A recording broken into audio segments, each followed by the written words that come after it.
Logical. Wait, what? Hey everyone, back again for probably one of the last episodes in the Wood Duck Build series.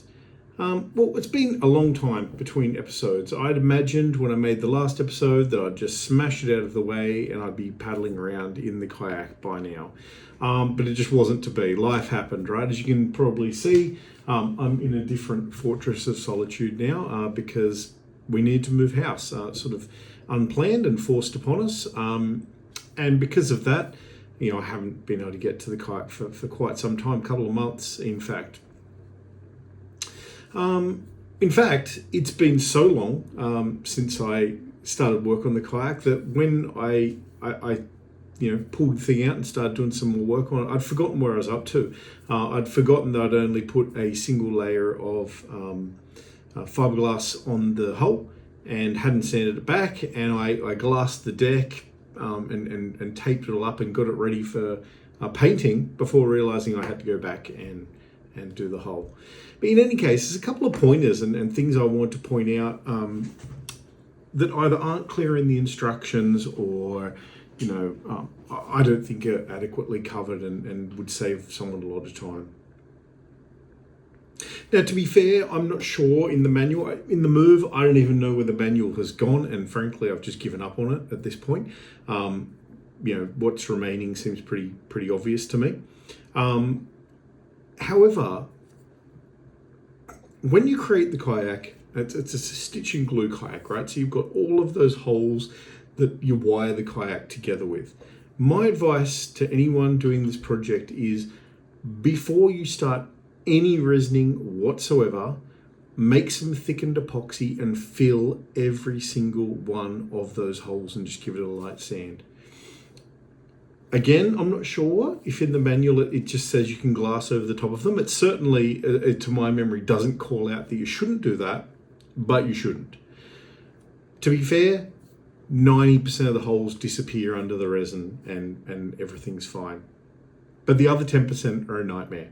So what actually happens is as you glass over the top of that little hole, that little divot, air bubbles rise up through the resin and pop on top, leaving a hole straight through your resin into the into the deck below or into the wood.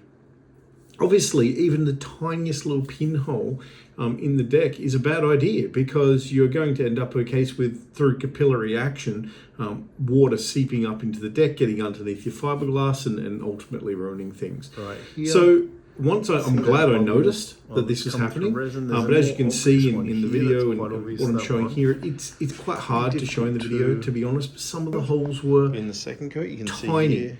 Sometimes the bubble actually comes up and sits in the resin. The bubble's actually formed in the resin, so you can see where it is. And other time, I had to go over this with a fine-tooth comb and really examine every hole and see if it was nice and hard, or there was even a possibility of a tiny little pinprick hole there. And where there was, look, I tried a few things. I did just try it first, putting resin over the top of it again, thinking, oh, that'll fill it in, I'll be fine. Nope. It just kept coming up, leaving me to have to sand it back again. And that's fine. What I found worked in the end is I got a scalpel and I've just pushed the scalpel into the hole and then sort of using a drilling action back and forth, round and round. I drilled the hole out, so it was a nice, decent sized hole again. This, essentially straight through the resin, exactly how the hole was. I made up a nice batch of really thick epoxy and just pushed it as deeply as I can into the holes. Let that go off. Give it a really light sand, and then dab a bit of resin over the top of a bit of epoxy over the top.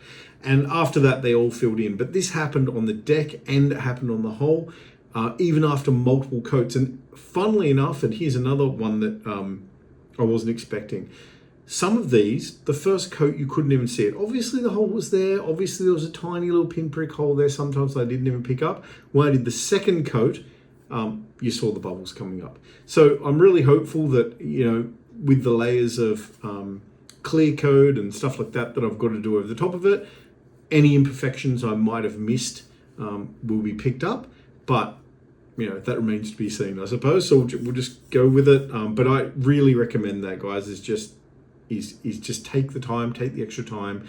I know there's probably a couple of hundred holes to fill, but it will save you a lot of pain later. Okay, another thing that I ran into, and again, I don't know the science behind this or if I'm right or wrong, but I do know what happened. So what actually happened, when we moved house, I put the kayak up on the roof racks, and it wasn't 100% sealed. It was a nice sunny day. We're only going 15 minutes down the road. And during that time, it just started pouring. Like, unbelievable. I couldn't believe it. The thing was not complete. It had one layer of epoxy over the entire thing, so I was hopeful it was sealed. But this is another reason this episode is so late. I had the kayak outside, covered in a tarp that was sort of raised up above it, and I just left it for a month out in the Australian summer sun to really dry out and make sure I wasn't going to capture any water under the next layers of fiberglass. However, when I got to the destination, what I realized almost immediately was a white ring around the cockpit and in other areas. So it was like the water had reacted with it. At first, the stress of the move, I thought I'd just done something stupid. I thought I'd put thickened epoxy in that area. And to be fair, it does seem to be a reaction with the silica. But later on, when I was filling in those holes, so I filled in all the holes on the deck and gave them a light sand, and then I wiped the entire kayak down after the resin had gone off, obviously.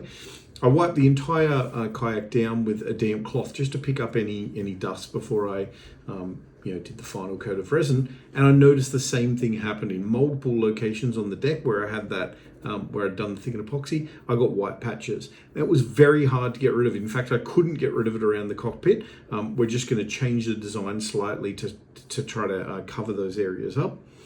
I sanded it back till it was ultra smooth and until I was worried about going through that first layer of resin and hitting wood, and I couldn't get rid of it. Like it had reacted somehow with water and it had made it go off. So look, long story short, another mistake of mine that you can probably learn from is until you have that full coating of clear resin over the top, if you need to wipe it down, if you need to do anything like that, don't use water, just use a microfiber cloth or something like that to take all the dust off. That's what I believe.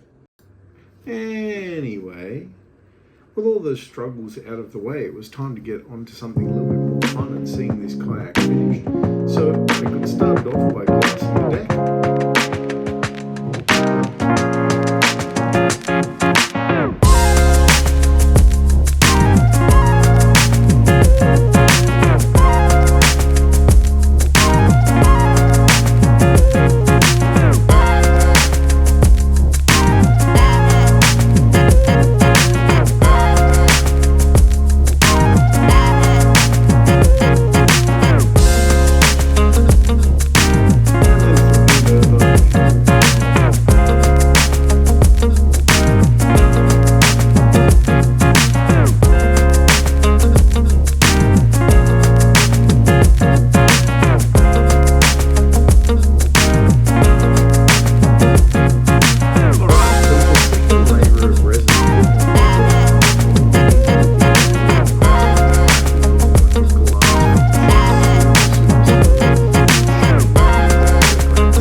But before I get into that, we need to test some stuff out. We need to make sure that we are confident of how the paint is going to be applied to the deck.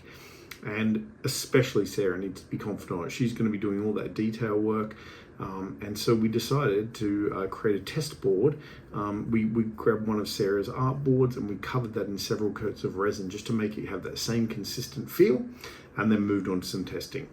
All right, so before we put any of the polyurethane paint on the kayak, I'm not really sure how it's going to react with the resin, how it's going to flow onto there and run and etc. Especially when doing things like the shears, we're actually going to be on a bit of an angle. There's no way I'm going to be able to get it dead flat. So I've made a bit of a test board here. Now the idea is we'll put it up on a bit of an angle like the shears will be, and I've created different tests here. So on panel 1, what we're going to do is just paint right up to the edge. So just use the paint right up to the tape and then rip it off immediately. The second one, we're going to paint again right up to the edge of the tape and then wait 30 minutes, 45 minutes, and then rip it off. And the last one, I'm going to try to organically paint up to the side of the tape, and just use the tape as a bit of a barrier, and then again rip that off for about an hour. So that's my piece, because I'm going to be doing the blackout work. Why am I doing it like that? Well, if we paint right up to the edge of the tape and wait till it's mostly dry and rip it off, you're going to end up with a really hard edge. You're just going to end up with like a ruler straight edge. It's going to look unnatural. It's going to look, kind of shit, really. So the idea here is that, if we take it off immediately, what's going to happen? Is the paint just going to run down? Is it going to sort of collapse on that edge a little bit and make it a nice softer edge? Again, when we first do it, is it best to take it off then? Is it best to take it off like half an hour later? Or is it best to just try to get that edge yourself and use the barrier? Either way, Sarah will be fixing my mistakes. So this last piece of the puzzle is for Sarah. So this one is for Sarah to probably lie flat, because it's more like the deck, and do a few designs on a bit more intricate stuff, just to see if the color's going to bleed together, and what she needs to do to get that detail work. Is it just going to stick and stay in a beaded line? Is it going to bleed together? Whatever. So that's the test board, and we're going to get to it now and paint this on.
So Sarah's pointed out when I removed the tape from the number one, when I did this first one here, I was really slow and that edge is held together, and when I did on this one, I was a bit faster and that edge has fallen apart. So now it's been about an hour and we're ready to do number two, so I'm going to try to do that nice and slow now.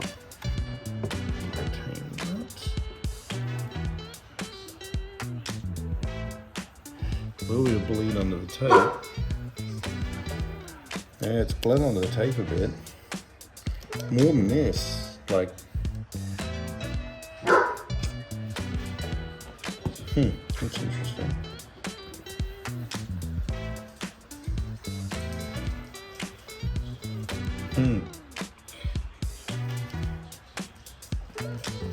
My first thoughts here is that the one that was removed immediately left a better edge.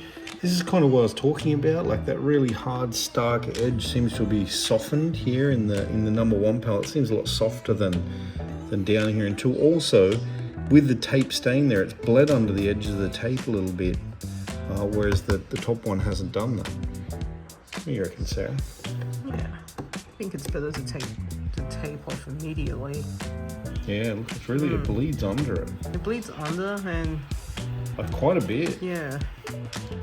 You can see it's sharper. And this, yeah, I reckon that edge looks way better.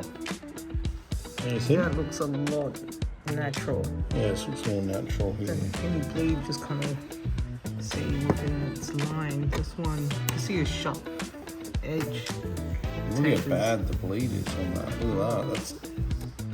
It just went straight under. That's really interesting how it did actually, you know what? It went through it. It did. It actually soaked through the tape. Oh. So that's in the exact, this bleed mark is exactly the pattern that is on the tape. So that's interesting. So it has to come off immediately. Whatever horrible chemicals are in this stuff, it just bled through and stained it. So yeah, wow. I wonder if that's going to be the case. Might as well take off number 3 then as well. Like you've went a tiny bit over there, but it's not probably enough to... No, it still has. Okay. All right, so that testing showed some pretty interesting results. If the product was left on the painter's tape for any amount of time, it bled through the paint, much like putting a permanent marker on something and going through into your clothes. It bled through straight onto the resin surface and just stained it beyond, you're never getting that off. So by a happy coincidence, taking the tape off straight away also did soften that edge like I was talking about. So our number one test of painting and then immediately removing did work best.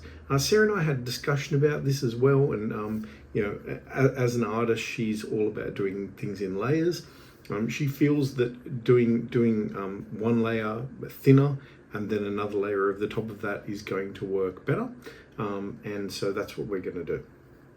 So what we'll do is the first layer will go right up to that tape edge and then pretty much immediately take it off, and the second layer will come along a lot more carefully and make sure that edge is there. To be honest, Sarah will probably do the edging. I don't know if you saw that panel 3, but my edge did not look good. So with that testing out of the way, it's now time to start looking at actually putting some of this paint on the hull.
Okay, so that's it. We finished the first coat of the paint, and I'm really liking how it's turned out.